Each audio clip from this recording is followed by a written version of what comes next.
Whenever you're ready. Oh my God. Jessica! I've never been called a fox! Dana. That's a classy name for a Harry. I like it classic. Okay. Do you? Welcome to the Rants and Raves podcast. Sure. Out with the bad and in with the good, motherfuckers. That's right.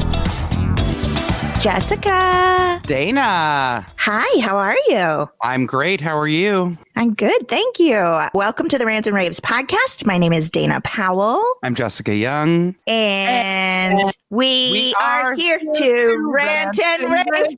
No, you even put both your fingers up. Like, we tried. It's not our fault. It's Space's fault. It's never not going to be funny to me. I really tried, and I'm like, you know what? I think there's a slight visual delay between the two of us on here. Yeah. So I'm like, I'm going to give her the cue. You know what? It doesn't work. It is what it is. Maybe we should just pre-record it so I can push a button. I can push a button that does it. It's hilarious. Jessica? Yes. How was your week? It was really good. It was new things to navigate. I had a lot more time on my hands than I'm used to, and I got kind of scared by that. I am a worker bee. I need discipline. I need structure. You know what I mean? Even though I'm a creative, I am somebody that needs to be told, you need to do this at this time, or these are your goals and you have to meet them. If you just give me all the time and all the play in the world, I'm like, what? And then I wait till the last minute to do it all. I'm much better having a shorter time frame and 100 things to do instead of a week of time and one thing to do, because I'm going to be doing that one thing 5 minutes before it needs to be done. Yeah, I'm a procrastinator. And it's not like I get something good done in place of what I need to do. No. It's more like I'm in bed and my son's going, "Hey, mommy, can I have breakfast?" Totally. So that's why I have to get up and force myself to get going at a normal time. Like, I think most people just kind of pop up like daisies, and I'm like, I cannot get going. I told you I was texting Jessica. We didn't even have a long green room dump because, again, this week I was like, let's go ahead and record at 12:30. And then at 12 o'clock, an uncle and a cousin showed up and playing Wild West Shootout on the games downstairs. And then finally we get them their visit and go. And I'm like, okay, Jessica, I'm almost ready. And then my dad and my son want eggs. It's like, it just is never. So poor Jessica's like, when Dana tells me we're going to record, I just plan 3 hours ahead of what she said. You know what? It was great. Once he said, now they want eggs, I'm like, you know what? For real. Because I was like, Alan's like, are you making it? I'm like, I don't have time for this. I got in my maniac mode. I'm like, I don't have time. We're going to record. That's also a great excuse for me to not have to make breakfast. But when you said I'm going to make eggs, I'm like, you know what? It will not take me long to crack a few eggs and scramble them. When I tell you that's all I did, I didn't even remember to add salt and pepper. I threw them on a plate. He's like, oh, I'm like, yep, there's your eggs. But listen, admittedly, I wanted them too. He knows what a salt, pepper, and shaker is. I know, but you know what? Honestly, go on. Honestly, you did him a favor because that is really like to taste. So he needed to be in charge of that. Well, so Alan made something last night. I think you would have liked one of the three things, probably not like the other two. I'm very curious to see what you thought I would like because I saw pictures on Instagram. So continue. The homemade naan. Naan I like, yes. Okay. Homemade naan, wow. He made it from scratch. It was absolutely incredible. And he made it like on the thinner side, which I actually liked. And he did it in the cast iron skillet. Ooh, yummy. It was so good. And it was thinner than you normally get at a restaurant. I mean, I love bread, period, right? Uh-huh. But he made it really nice and thin. I'm like, this actually is also like the perfect pita. It would be good with everything, okay? But he made a homemade raita on the side with Greek yogurt. What's raita? It's like an Indian spiced yogurt. Okay. Cucumbers and mint in it, and then like cumin and cardamom. Oh, no. Gagging. No. Then I know you would love the compound clarified butter he made to go with it with turmeric, your favorite turmeric. No. And fresh ginger. No. It sounds very healthy and lovely and terrible for my tongue. Oh my God, hilarious. But I do have a question. Yes. So was he working on his knife yesterday? Yes. Okay. How does he have time to like Dremel a knife handle outside and bake homemade naan and all that yucky things? Because he worked on the knife for, I don't know, a good 2 hours, I'm going to say. And the naan, that requires him to keep feeding his starter. You know what a starter is? Don't worry. He's named her, of course. Her name is Fionette. Sometimes I think he's more into her than he is to me. He probably is, Jessica. People take very good care of their starters. She doesn't tell him what to do. She doesn't talk back to him. She just rises to the occasion. See what I did there, David Moyer? I can't stand it. I also didn't need your hand motion. I know what rise means. I am crying. But he was sitting out there. First of all, it is so loud. Like, I love that he's into the woodworking. I'm not making fun of that. Like, I think it's really cute and he's obsessed, but sometimes he talks about it ad nauseum, like to the point where I think my eyes literally roll back in my head and he goes, "Oh, I'm sorry. I didn't know I was boring you." Or, "When was the moment you realized you hated me?" He says things like that to me all the time. And I'm like, Alan, I love that you're doing it. But this is the 20th time that you have come up to me and talked about that. Aww. Well, sorry, my son just came to give me a kiss. So cute. Thank you, Henry. I love you. So cute. He's trying to be quiet because he knows I'm recording. Aww. We'll see how long that lasts. I think it's wonderful. Here's what I want to say, Jessica. How lucky are you that you have a man who has a hobby?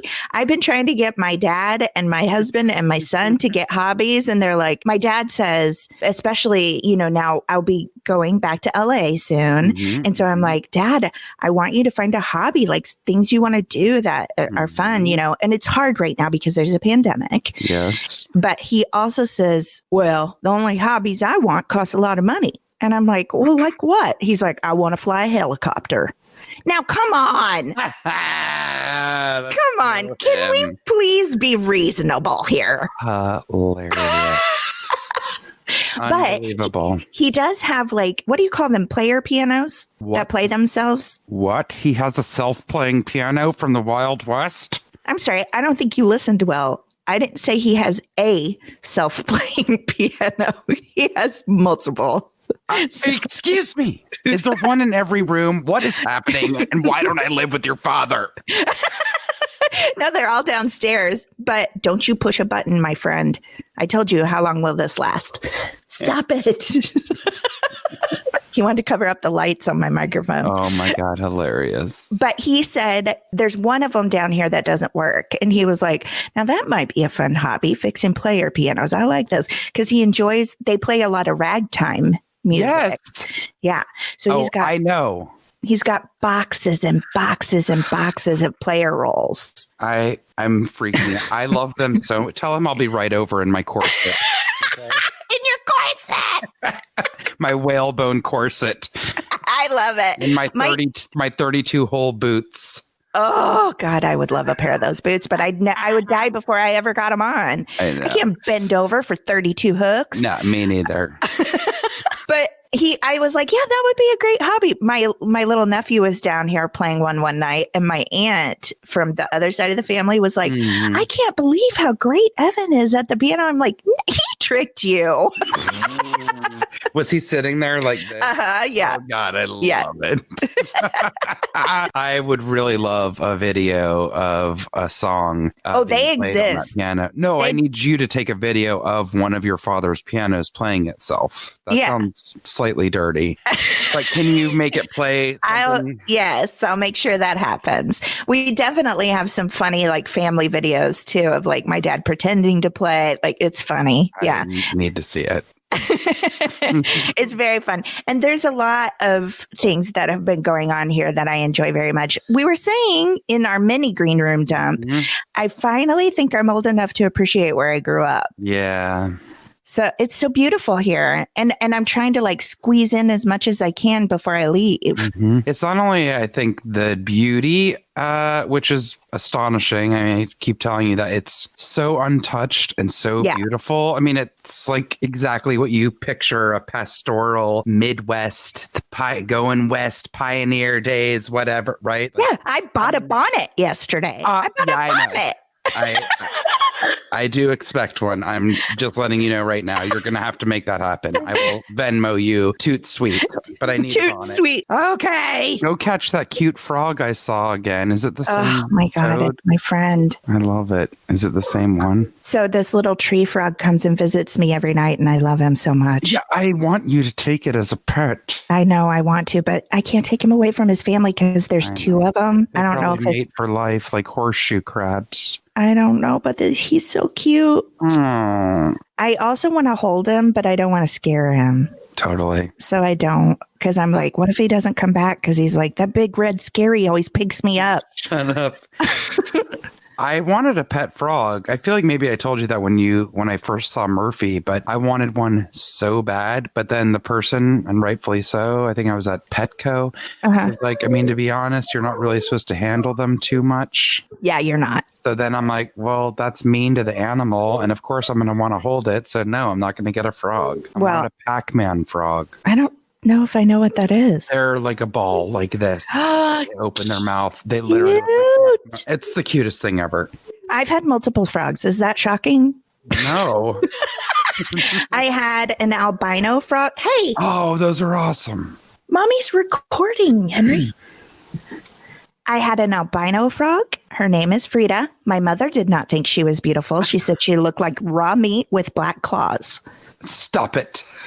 And one time, Frida jumped out of the tank while I was trying to clean it and jumped up my mom's skirt. And she screamed bloody murder. And I was screaming because I thought she was going to kill my frog with her thighs. Yep. So I had Frida, and then I also had, I call them Cracker Jack frogs, but they're African dwarf frogs. Do you know what I mean? Yes. I had two of them. Dan Tipton was working on a movie, I think, in Boston, and it was the year that I shattered my arm. Yes. And so it was me and my grandmama living together. I hadn't had Henry yet. And Jillian Bell bought me two African dwarf frogs for my birthday. And her and Sarah Baker brought them over to me. So I named them Jillian and Sarah. And I had them for about 6 years. And then Jillian ate Sarah. What? And then, yes. And then I had Jillian for 2 more years. So 6, 7. I had Jillian for 8 years almost. Excuse me? Jillian ate Sarah after 6 years. I don't know if they hated each other. I felt so bad. Maybe Sarah got sick. Was this a secret from the world? Because I've known you since before you had those, and I knew you when you had your cute. I didn't talk about it. I did not know that you had these frogs. Otherwise, I probably would have been stalking you on a regular basis. They slept by my bed. I had a little tank, not the teeny tiny tank, but like a mid-sized tank for them. They're very small. They slept beside my bed. I loved them very much. And they were Jillian Bell and Sarah Baker. And if you guys are TV and movie fans, those girls work quite a bit. So I had very famous frogs. Amazing.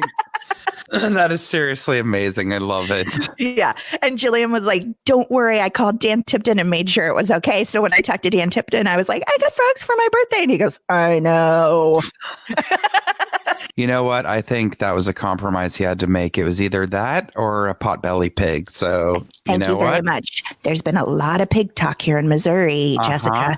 You want to know why?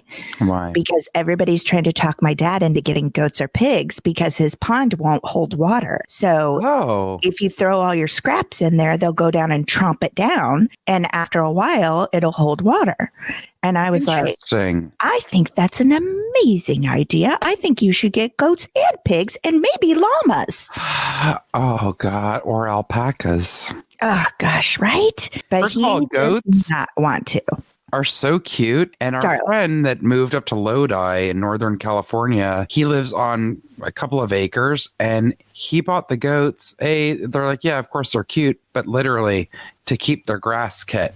Okay. Well, that's what my dad's nephews keep telling him. Like, it'll help you keep your grass down because he's got to mow all the time. Well, I'm going to mow tomorrow, but it's like when I'm not here, either he does or the 92-year-old man next door does. I forgot that man was that old. And didn't he mow your dad's yard?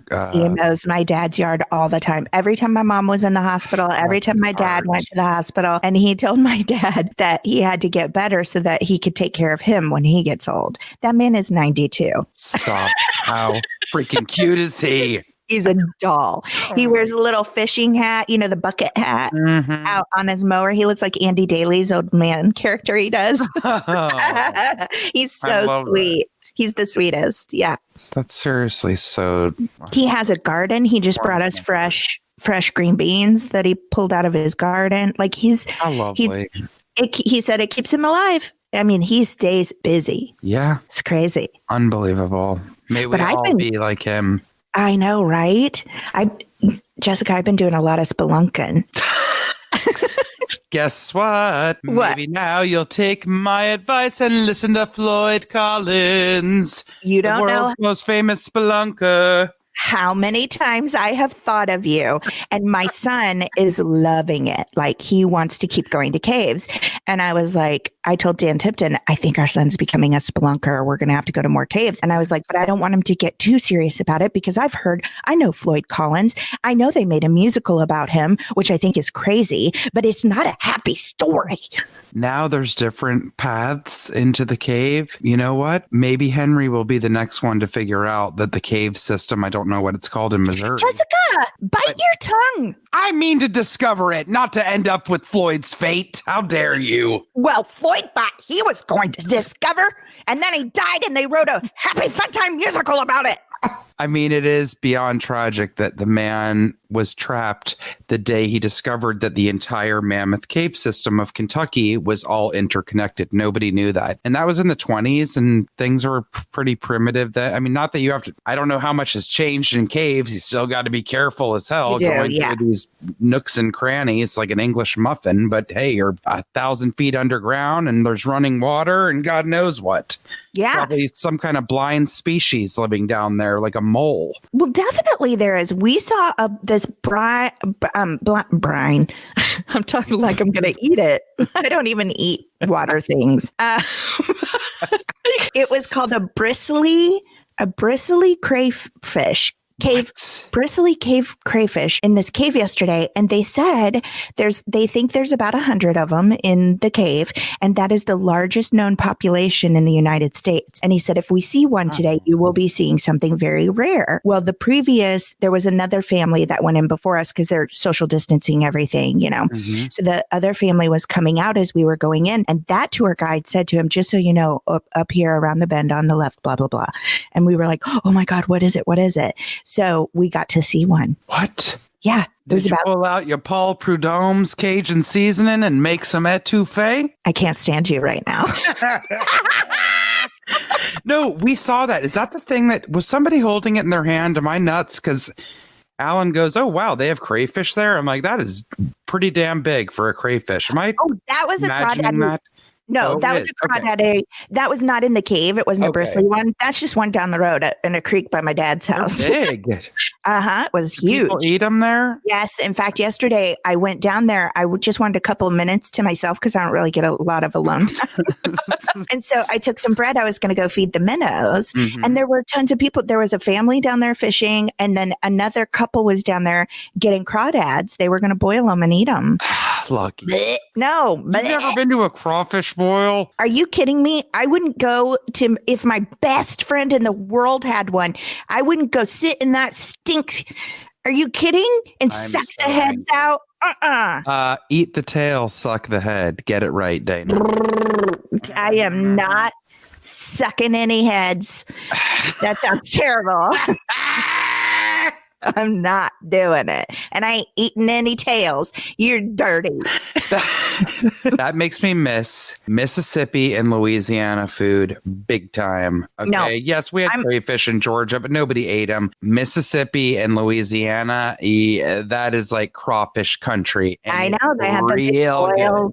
No. I used No. to go home with my dear friend Karen Miller all the time, and her dad, she lived in a when I tell you a tiny town, she's from Anguilla, Mississippi. You know who she is. She's one of our favorite listeners. Mm-hmm.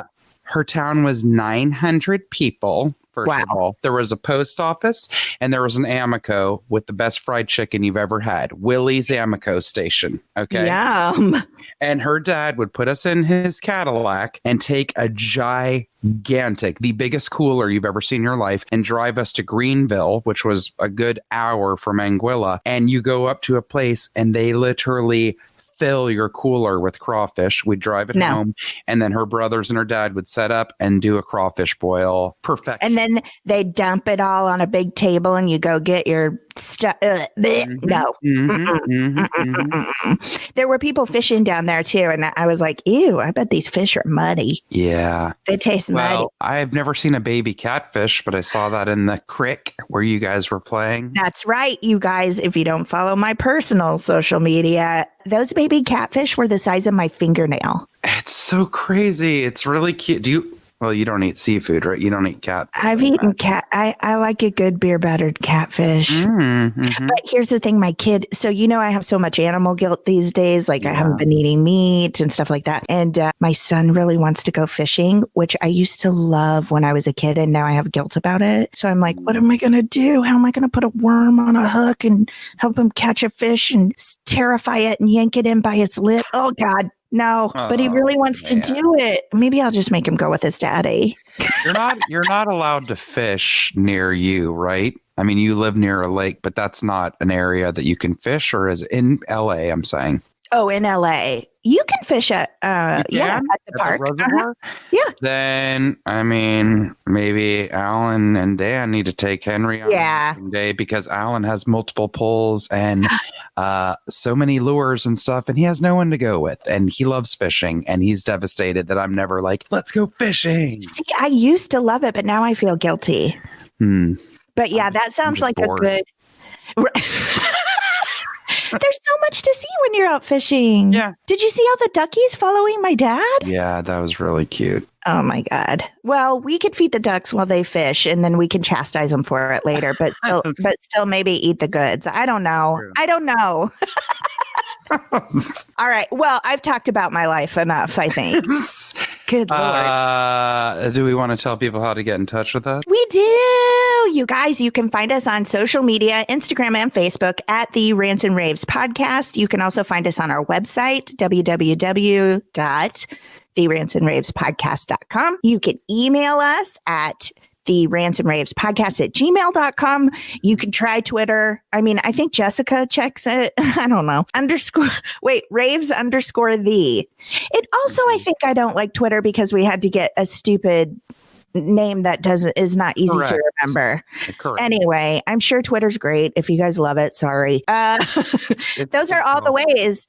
You can also just talk to us on there, which is fun. Mm-hmm. We make friends on our social media, and I really love it. I love it. People that from all over the world that we talk to on a pretty regular basis. It's kind of crazy. Yep. I love it. That's all the ways. Fermenting stories with Tara, one of our listeners that has the lovely pigs that we always love to ogle. Piggies. Yes, piggies. I think that's all the ways, right?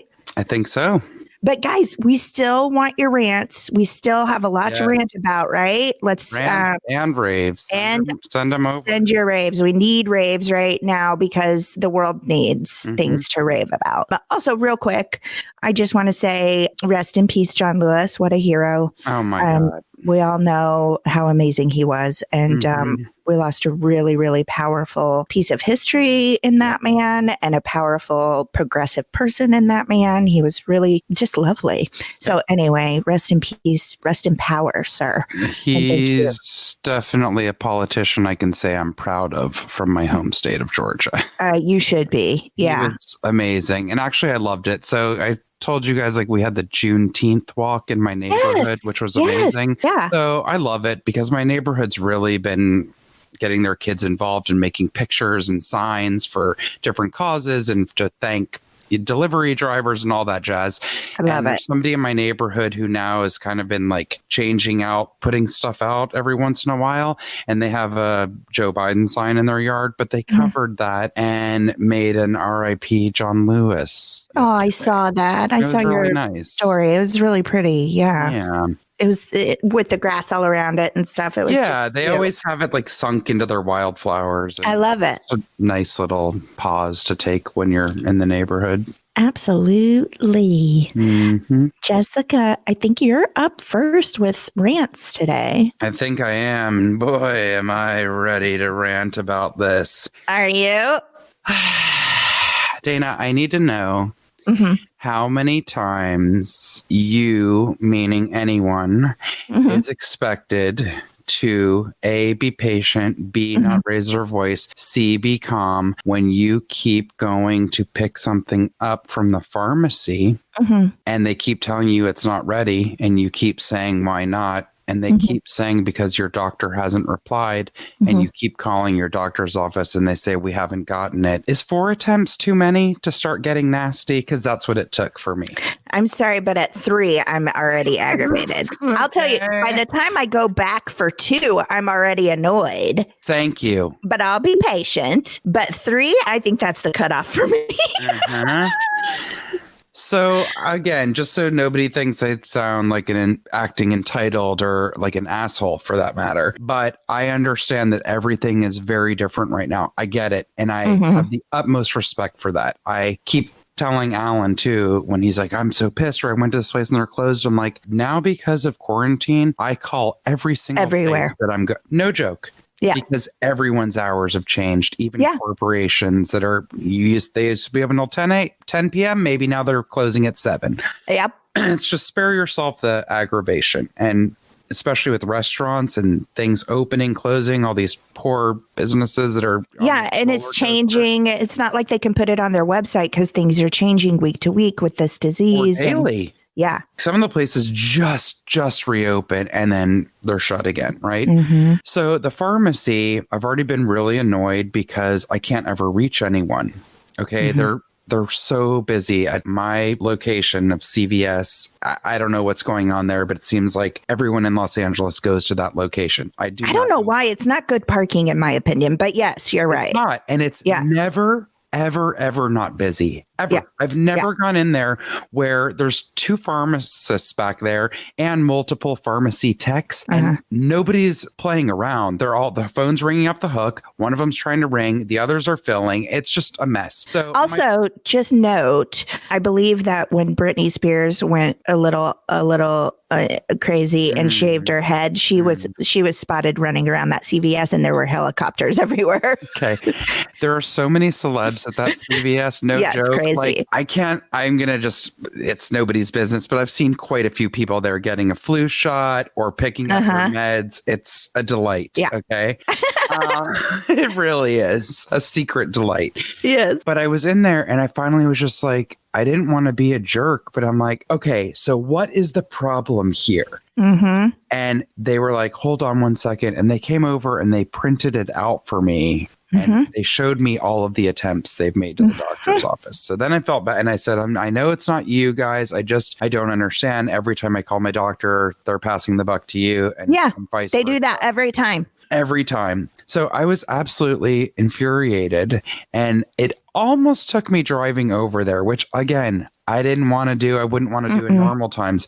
I also didn't want to do that during the times of COVID. I don't want to be at the doctor unless I have to. Right. But I'm like, well, I guess I'm going to have to drive over there and be that person and go in and make a scene because and show them I know you're lying to me. Don't pass me off. I'm going to watch you fax it over. Yes. Yeah. So my whole point of all of this is mistakes happen. Things are getting lost in the shuffle. So many places are overloaded with orders, with business, whatever it is. All I am asking for, and I really feel this way in general about anything dealing with, quote, customer service, but hi, this is dealing with health.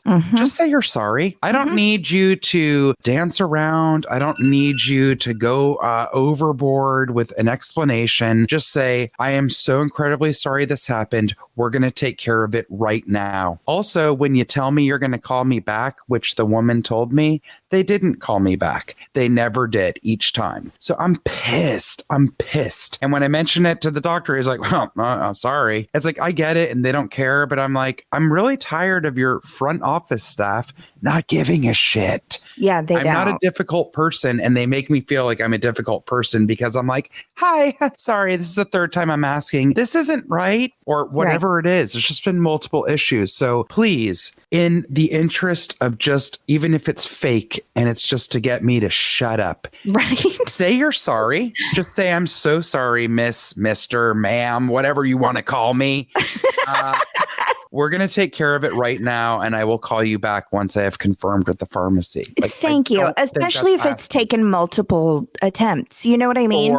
Yeah, I get it. I really do. And of course, you want to try and be patient. But when they're nasty to you after you've tried to be patient and nice, it's really, really hard. You know, I think I told you we went through this with my dad. He was supposed to have heart surgery back in February. The doctor was like, yeah, we're going to do this in 3 weeks. I will get you in. He did not have heart surgery until the end of June because his doctor's office was having, sorry to be rude, but not sorry, a dick measuring contest with the hospital in Chicago.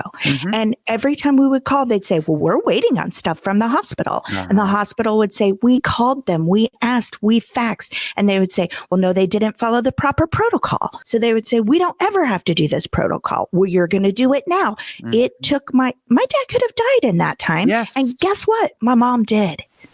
So my dad is feeling the best he's ever felt right now. But when my mom was dying and he was trying to help take care of her, he felt horrible. All because that office, for how many months is that?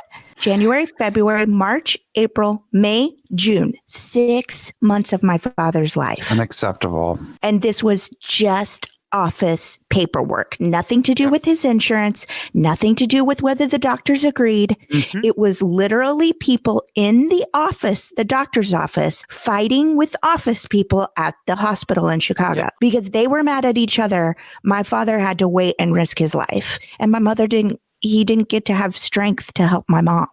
It's unacceptable. It's not acceptable. And your dad has insurance. That's what's even worse. I mean, it doesn't matter. It shouldn't matter whether people do or don't as far as any of these things when it needs to happen. But this is somebody who already had an established doctor and has insurance. And his doctor through this. His doctor said, I want to get this done in 3 weeks. It didn't happen for 6 months. And I told you guys, 2 days before his surgery, he said, Dana, if I don't get this done quick, I'm going to die. I can feel it. He couldn't breathe, Anyway, also, I want to add, just to piggyback on to your rant, if you don't mind, please, when you do get medication, I know we've said it before, I just want to say it again, check the prescription, check the label, check the name, the color of the pill, and the shape. Because I just got, I'm very open about, I'm on an antidepressant. My brain doesn't chemically work right. And I need that to help lessen the lows and lessen the highs so that I can be somewhat balanced. And the last time I picked up my prescription, it was a different color and a different shape. And the label had 2 different names. So it was like, so I was like, what is happening? So I made sure and called, and they were like, we're so sorry. The label misprinted. They formulated formulated it different and it's a new company that owns it. So everything was on the up and up, but just really make sure of that, because what if it wasn't? And I just took the bottle's word for it.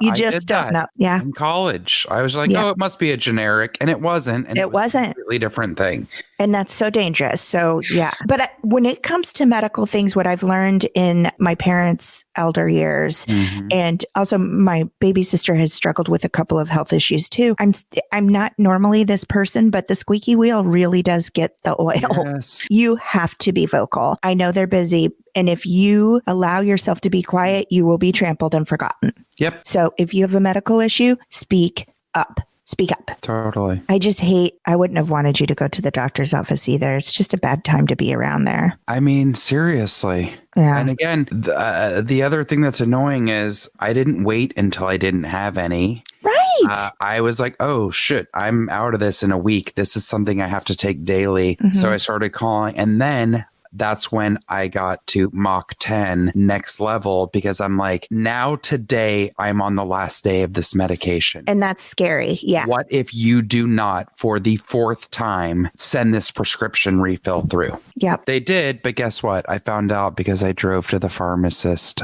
again to see if it was there, and it was. Jeez. Yeah. Anyway, rant over. Rant. It's a good one, Jessica. I get it. Okay, Jessica. So I have a rant today, and we talked about this a little bit in our mini dump because it's a sensitive subject. But I want to bring it up because I'm curious to see what other people think, not just us. Right. Sometimes.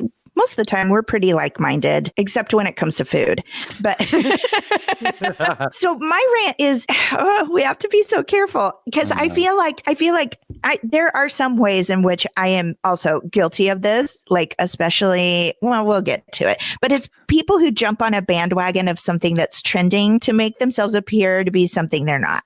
You know what? So like suddenly supporting a cause because you're falsely acting like you're very woke overnight. Now, you and I talked about how you can learn and change and progress. But Jessica, that's what I'm trying to do. Learn, change, progress. And it's something different all the time. At one point, it was vaccines. At one point, it was, you know what I mean? Right now, it's Black Lives Matter and different things like that. It's been voting before. It's still kind of is voting, things. And I definitely think about that stuff all the time, every day. I also don't want to be the Cardinals lover that only loves them when they're in the World Series. Okay. And I've been guilty of that for sure.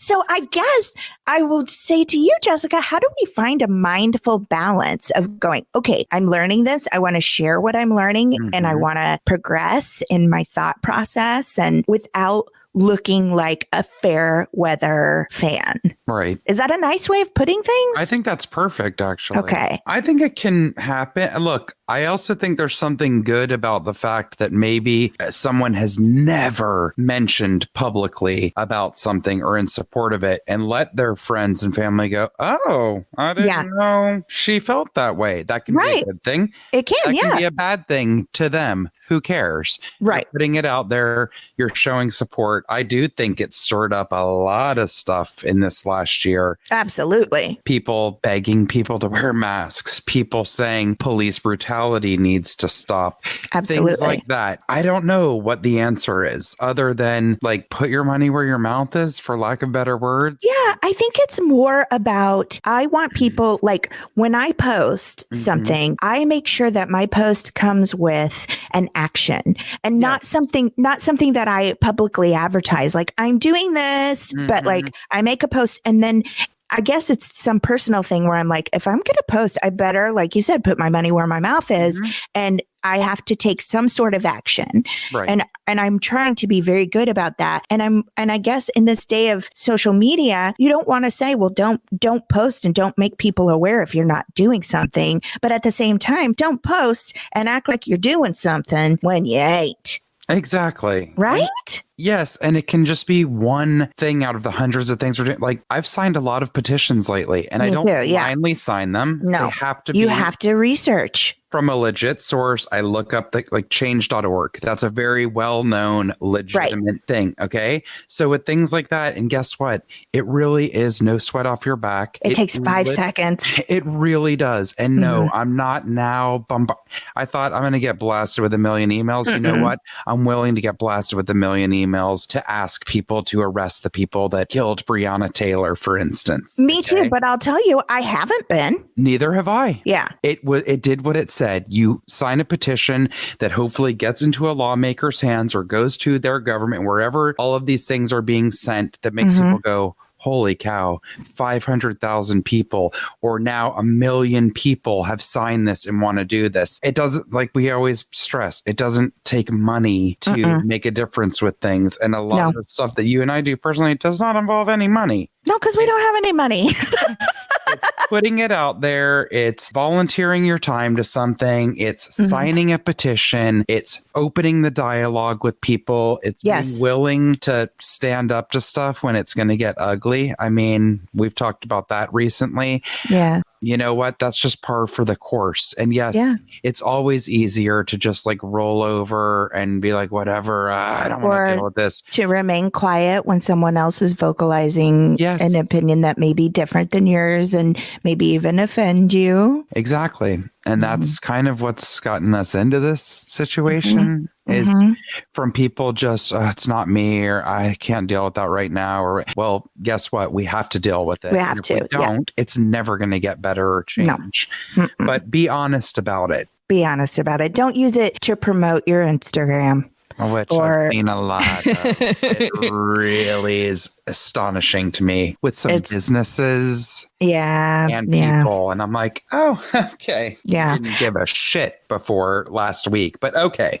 Right. And also on the flip side, I would say those of us trying to be better about it, like, I don't know how to say this too. I have a friend that was personally called out by just a casual acquaintance for not posting about some of these matters enough. And I was like, no, then that pushes someone into being disingenuous. Like this person in particular has never been vocal about anything really, even though they have their own very strong beliefs and opinions. They just don't use social media for that and didn't have a reason to. They're not a big celebrity. They don't have a huge platform. You know, their family feels the same way they do. So it would just be preaching to the choir. So it's like, there's two sides to that coin too. Don't you just mind your own business, people? Okay.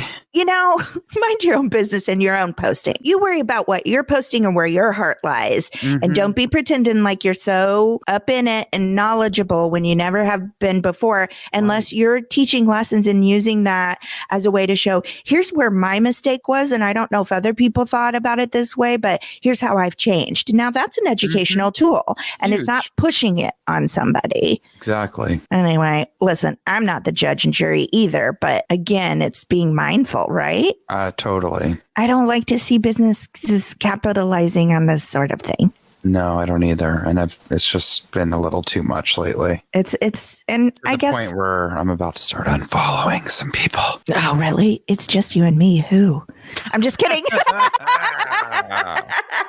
I'm totally kidding.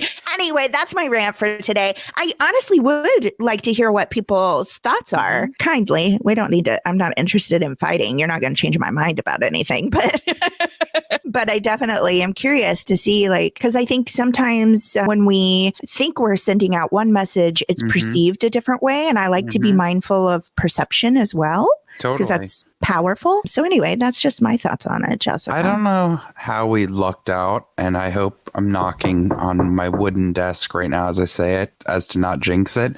But anytime that people have written something into us to either correct us or to say, actually, I experienced this, or I know some of it, it has always been with love and or humor and kindness. So lovely. Like, I don't know how we lucked out that we've never had a scathing or rude comment or letter written into us. I've been waiting for that shoe to drop for a long time, but you know what? I applaud. And again, we welcome any and all mail, but it's just been very nice that people are not scared to let us know. And usually it's laughing. They're laughing at us and with love. And I laugh my ass off, as do you, when we read the message. It's usually a corrections corner for me, as we all know. No, not just you. I like it too, because it does teach us. We do learn from it, for sure. Totally. Well, those are our rants. So you know what that means. I'm ready for it. I know, me too. I've been looking forward to this all morning. I have had such a hard time waking up. I had 2 cups of coffee, and I feel like this cleansing breath is going to get some yuckies out so that I can have room to wake up. Does that make sense? Yes. That's my dream anyway. Okay, so we like to take a cleansing breath. My child is trying to play air hockey while we record. You can't do that, bud. I'll be done soon, I promise. I won't, because I talk too much. We're going to take a deep breath in and blow out all of our frustrations and all of the bad and fill up with some goodness. Are you ready? Yes, I am. Okay, let's take a deep breath in. And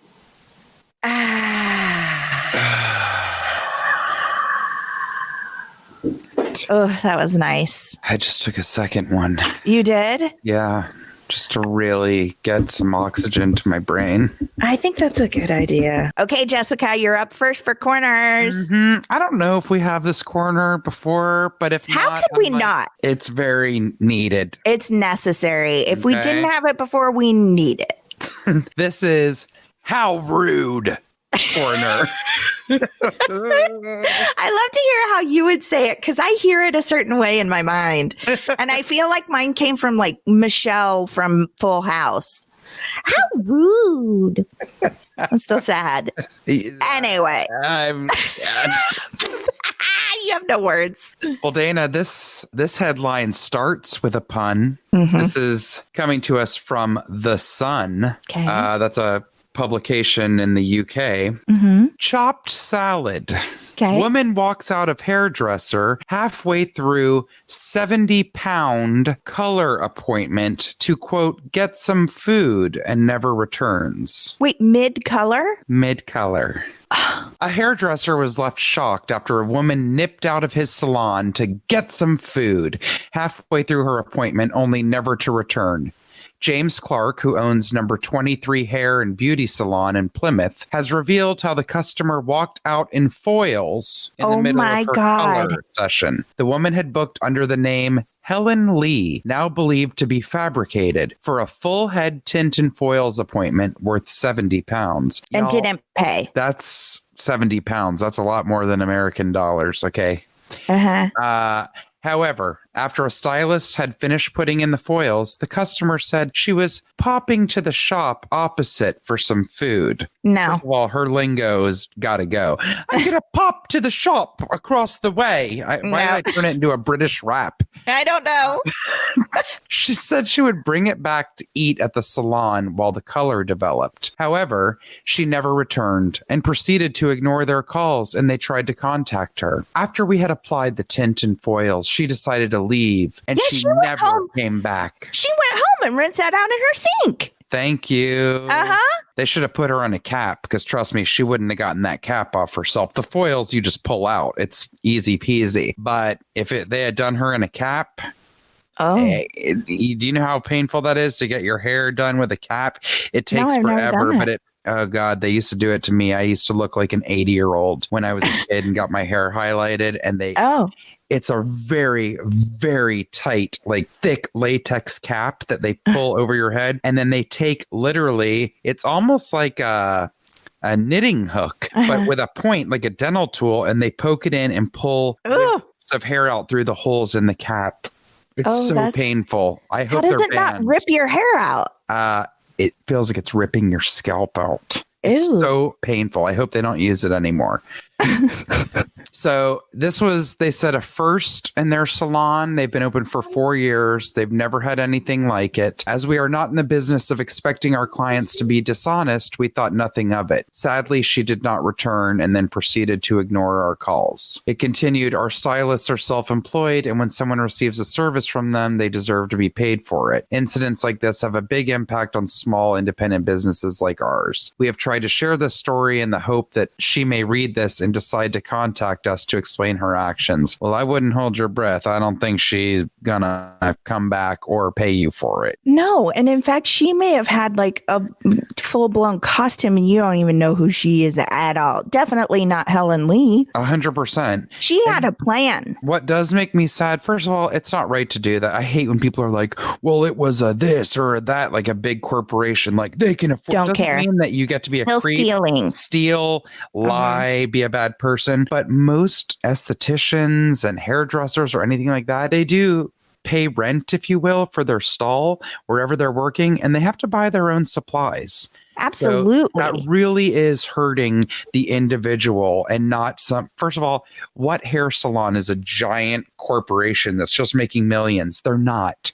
You're hurting somebody who works really hard for a living and just costs them not only the price of the supplies they use on you, but you cost them for a color 2 hours of their time at least, where they could have done 3 another client. Yes. And other clients. Yep. That would have paid. Go home and get a box color yourself if you don't want to pay for it. Correct. Color Me Gray by Clairol works just fine, I've heard.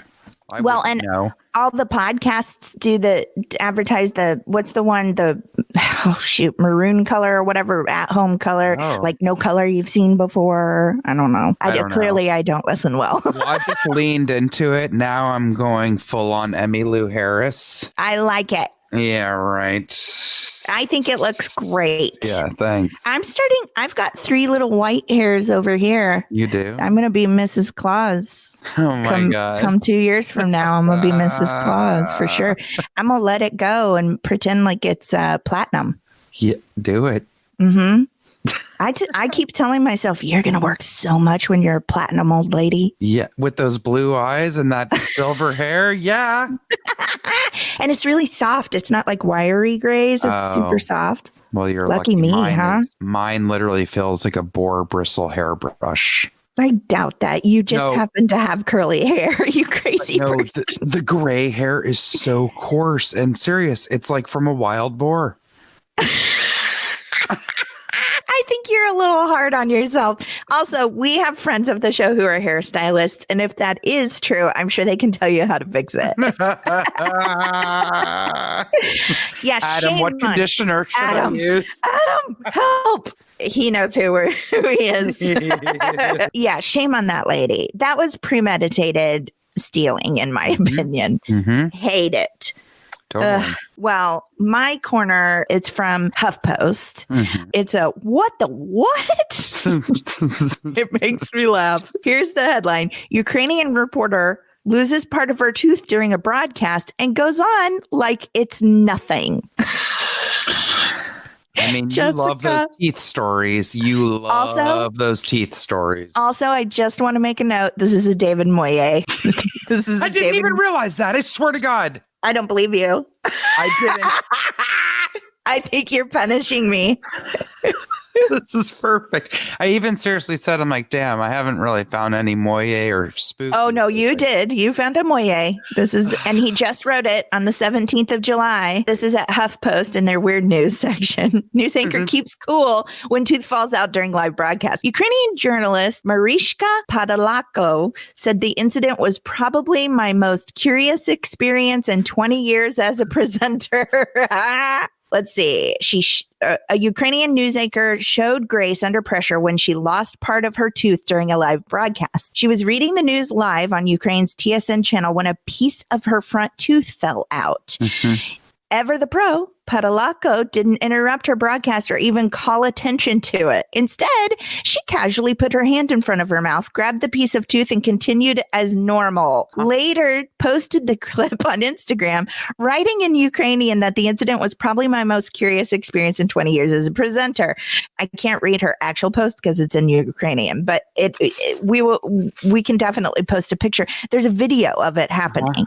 It's crazy. Let's see. According to a translation of her post, oh, good, they translated it for us. She said she first broke the tooth 10 years ago when her daughter accidentally hit her in the mouth with a heavy metal alarm clock. Accidentally? And who has an alarm clock made out of heavy metal? I don't know. Although she recently had a radical repair on the tooth. She said she'd forgotten to avoid hard foods until it was completely fixed. What was she eating? Rocks? In her Instagram post, the anchor said she appreciated the support she had received from viewers and the compliment from a coworker who said, "You reacted as if you lost your teeth every day." Now, is that a compliment? Maybe in Ukraine, that's a compliment. Padlako said she was surprised by the attention her broken tooth received, but added that she underestimated the attentiveness of our viewers. Yeah, I think, disappointed in Moye for not enough puns to make me angry. No puns. He can't make me happy, clearly. There is a picture of him at the bottom of this one. I think that's the first time I've actually seen David Moye. Is he young? He's probably a little bit older than us. Okay. Let me show you here. Can you see? Oh, that's not what I pictured Moye would look like. Me either, but he definitely normal dude. He does look like a normal dude, but he looks like a normal dude that I would probably argue with a lot. So, sorry, Moye. I guess you can never make me happy. I don't know why. I guess congratulations to this lady for being so chill when her tooth fell out. I would never be chill with that, whether I was on camera or not. I would shriek, even if it was live, like NBC nightly news to the world. And I would think, going crazy. Oh my God, my worst nightmares are coming true. All of my teeth are going to start crumbling out of my mouth. It's either that kind of dream and I have a final in college and haven't been to class all semester dream. Like both of those things are a nightmare to me. Yes. I've had dreams where my teeth were falling out and I was crunching them. Oh. Doesn't that make your bones shiver? Yeah, it does actually. Oh, but also I kind of feel like, now, maybe I'm wrong. Jessica, tell me if I'm wrong. As an improviser, I'm disappointed that she didn't have any reaction to her tooth falling out. I would like her to use that as a gift. I want her to yes and that tooth, and then I want her to pull the rest of her teeth out. I'm just kidding. Truth in comedy, truth in reporting. Okay. Thank you. Take it the next step, lady. Oh, bless her soul. Bless her. That's my corner. Unbelievable. I love it. All right. We're going to move into raves.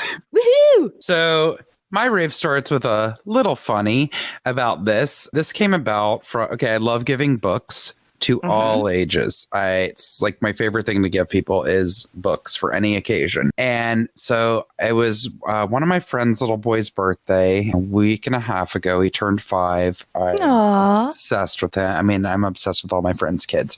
Yeah. He is such a cutie pie. And so I got him a book, and my amazing local bookstore has been closed since all of this. So I've been really sad, and I was like, I'm not going to be able to get him a book.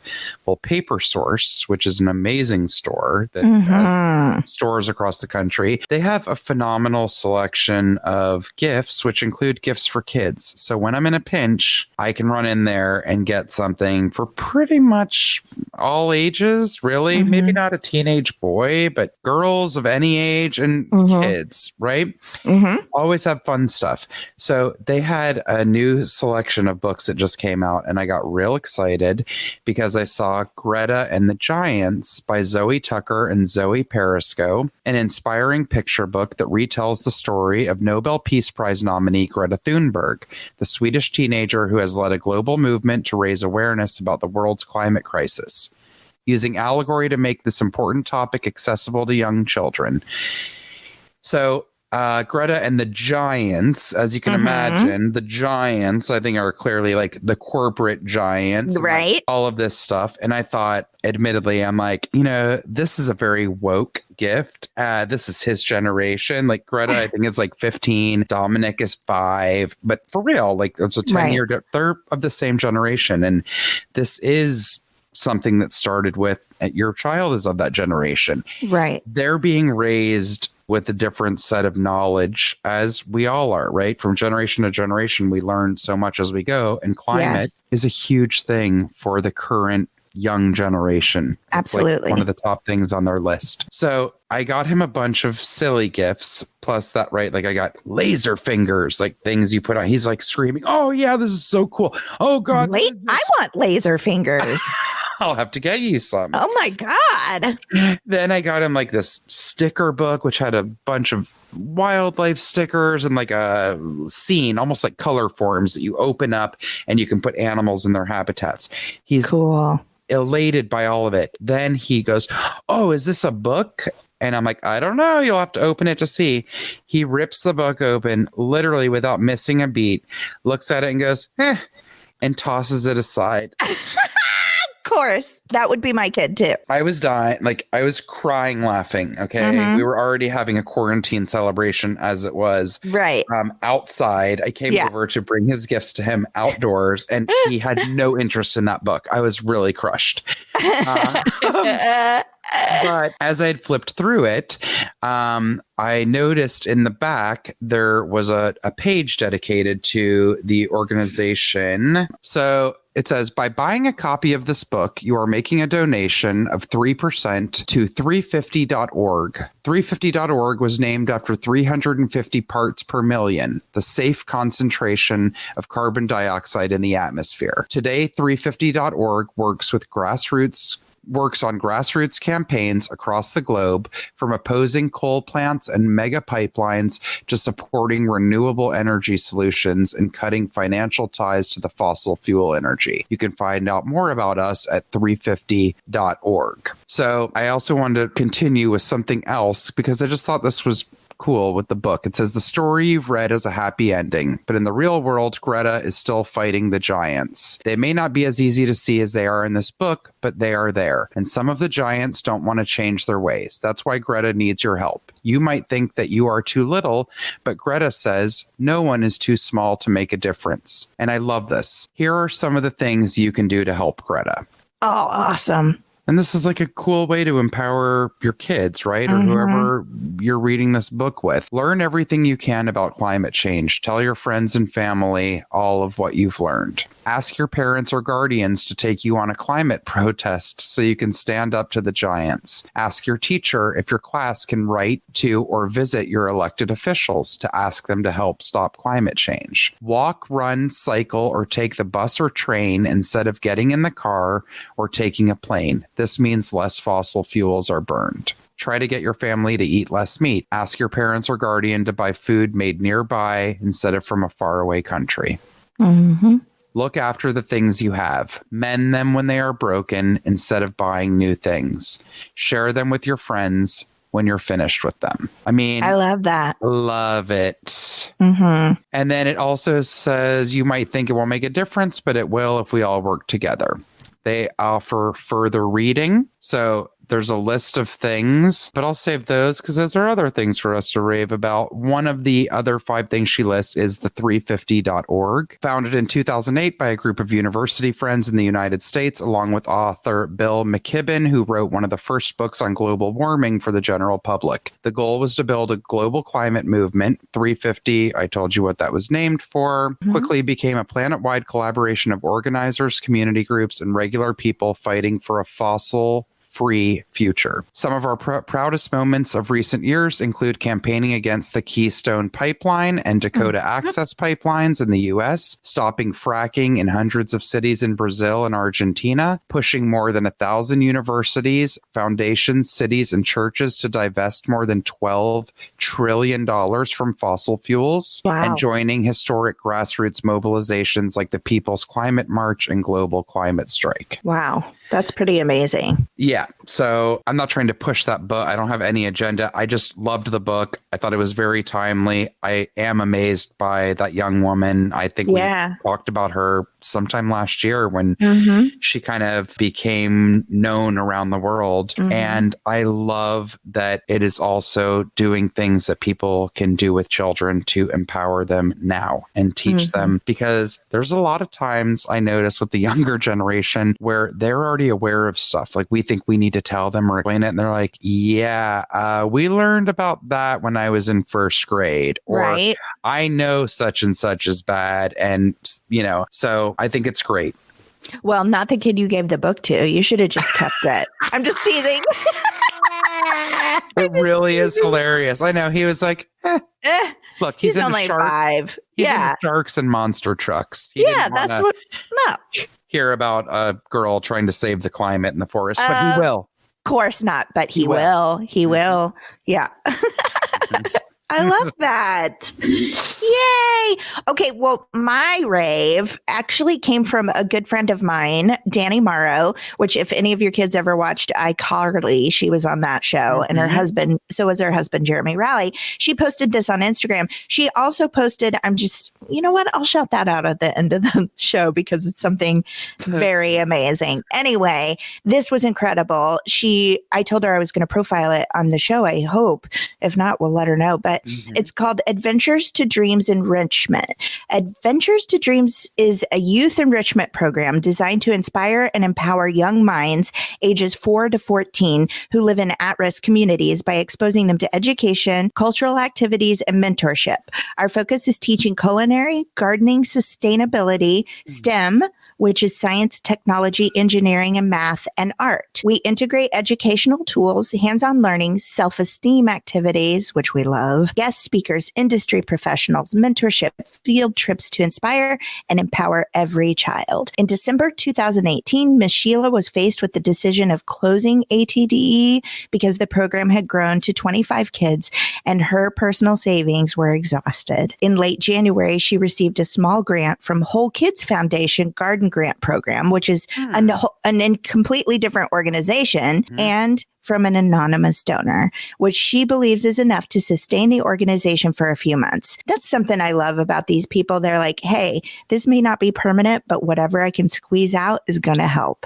And I love it so much. Miss Sheila dreamed big and has deployed a strategy to accommodate growing program needs. Her goal is to revitalize a local park in Long Beach, California, by developing a safe, functional green space for ATDE youth and the surrounding community by partnering with Long Beach City Parks and Recreation. How smart. Right. I think we always think, well, the city's got a handle on it. Well, we can take part in that. It's our cities too, wherever you live. It's your city too. She envisions a space with multiple gardening plots, an outdoor kitchen, a play area, exercise area, restroom, storage area, and a small office. Space will allow ATDE to engage more youth volunteers and surrounding communities and employ students from local colleges. That's pretty cool. With more food production, ATDE youth can continue to take it home and host bi-weekly farmers markets to increase community access to healthy and affordable produce. Miss Sheila is a California State University Long Beach alumna, and she's formed strong connections with several campus organizations who consistently volunteer their time with ATDE, proving time after time that giving back is very important.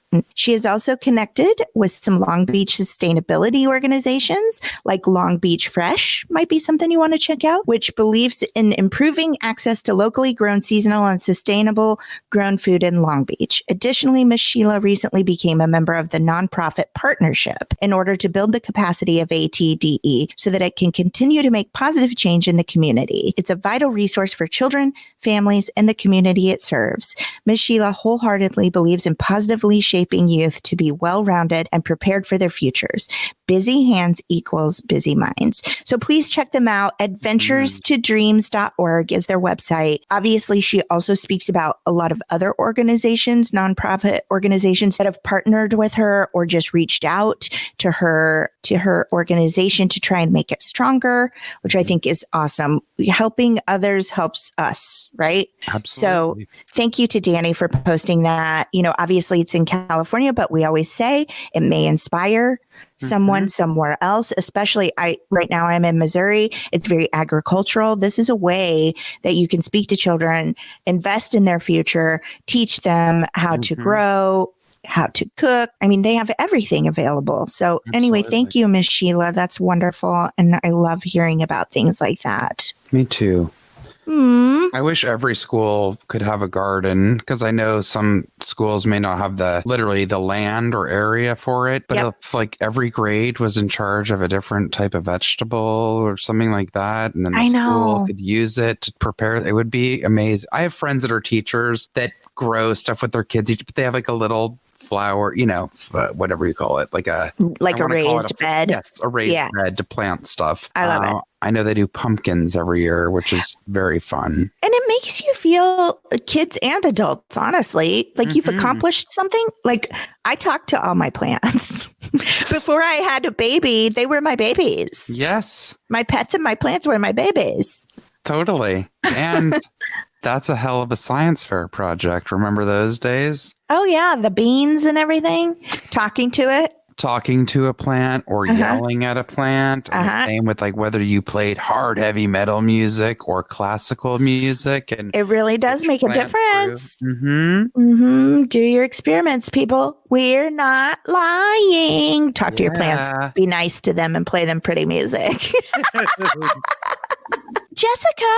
Dana. I think that's our show. I think it is. Do you want to tell everybody how they can get a hold of us again? Yes. Please follow us on Facebook and Instagram. Our numbers are rising there, so I appreciate it. Dana appreciates it. We appreciate you. The Rants and Raves podcast on both of those platforms. Again, Twitter at Raves_the. I mean, it's just always going to be... We're always going to say it with disgust. Instagram and Facebook are the way to go. Email the Rants and Raves podcast at gmail.com or through the contact button on our website, www.therantsandravespodcast.com. I do have to say, I know across all podcasts platforms, everything got really wonky and a lot of people weren't listening or downloading and all of this stuff because most of us have not been in our cars. That's where a lot of people listen to podcasts, or people have kids or other family members that they're not used to being hunkered down with all day. But we've had quite a boost in our numbers. So thank you. And if you are so inclined and would like to rate or review, and of course, subscribe if you don't already and you're catching us for the first time, please feel free to do so on any platforms. The vast majority of our listeners listen through Apple. So if you want to head on over and give us a review or a shout out or a rating, be much appreciated. Help us keep this thing going.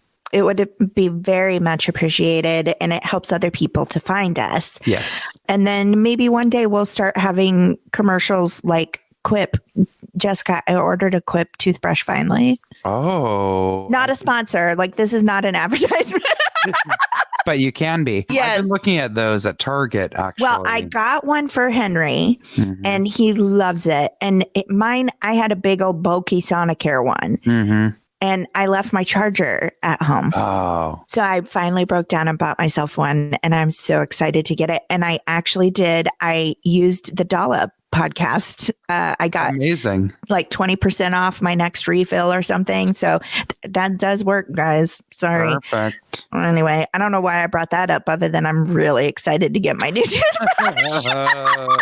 So every week I try to, it's been a long time since I've had a weekly point to ponder, just because I think we're all pondering so much right now. We really don't want to ponder anything. So I'm going to give you something real dumb. Are you ready for this? Yes. So my friend Danny, who also gave us that wonderful rave, she posted this thing where you take a picture of your own face, okay? And then it will turn it into, it turned her into Tom Cruise. Okay. It put her face on Tom Cruise. No. On Tom Cruise. And how do I explain it? We're going to have to post a video. Now, I made one of my father as Shakira, and it is the funniest, scariest thing. Now, I can't promise to send that I can't post it. He would probably get annoyed with me. Mhm. However, I can make one of us and post it, like the one I made of myself as Vin Diesel. It is the scariest thing. Oh my and God. The funny thing is, I also made one of my dad, and we were scream crying because my Vin Diesel and my dad's Vin Diesel, my dad's just looked like old Dana Vin Diesel. Stop it. It was the funniest. Hilarious. It is called Dublicat. Doublicat. Sorry, I don't know why I took that pause. AT.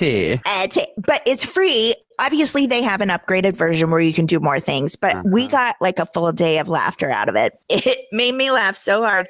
Let me show you all that. You can be Benedict Cumberbatch. It saves your picture. I act like I'm showing you, and I wasn't even on screen. Today, the featured ones are the Queer Eye guys. You could be a Queer Eye guy. I want to be JVN. Okay. Here's Vin Diesel still up. I also was Beyonce. I am a hideous Beyonce. I'm also a very ugly Rihanna. I was like, God. Yeah, it's pretty Stunning crazy. women. You know who I thought I was great as, though? Who? Justin Bieber. I thought I made a great Justin Bieber. We'll let you decide. Anyway, also not a sponsor. Dublicat. Hours of belly laughter. This is very timely because now I wish that I had like captured it, because you can never, when the Facebook memories come up, it's like you can look at it once and then it's gone. It's gone, and it really annoys me. Yesterday, the one came up of me where you just did the thing over your face and it aged you. Yes. And mine was so horrifying because it was a little too real, and a lot of people had a lot of comments on it. So, well, when I did that, everyone told me I looked like Mrs. Garrison from Facts Alive. Mrs. Garrett. That's what I meant. Charlotte Ray. Charlotte Ray, yes. All 4'11" of her. Well, and the crazy thing was, people were so right. Once somebody said it, I couldn't get it out of my head. That's amazing. Anyway, Jessica, I'm going to spend the next 2 hours making videos of you and Alan. I know it. I know I am. Dublicat. Go have some laughs, guys. We need it. And then send them to us. Yes. I want to see them. 100%. Okay, well, we will be back again next week. I'm really hoping I get this edited and up on time tonight. If not, too bad. Sorry. Mm-hmm. It is what it is. Jessica, it's always lovely to see your face. It's lovely to see you. And I'll talk to you a million times before next week. Yes. Next week, I believe I'll be back in Los Angeles. So, wow. Booty, booty, boo. Mm-hmm. We'll see if that changes me at all. Watch, I'll be like, welcome to the Rent and Rest podcast. Blah, blah, blah, blah. I'll be like, I want to go back to Missouri. Mm-hmm. Whereas now I'm here going, I think I'm ready for my bed. Again, never happy. What's wrong with me, Jessica? The grass is always greener. I'm going to work on it, y'all. And the cicadas are always louder. Oh, my God. They're amazing. All right. We'll see you next week. Yeah. Bye. Bye.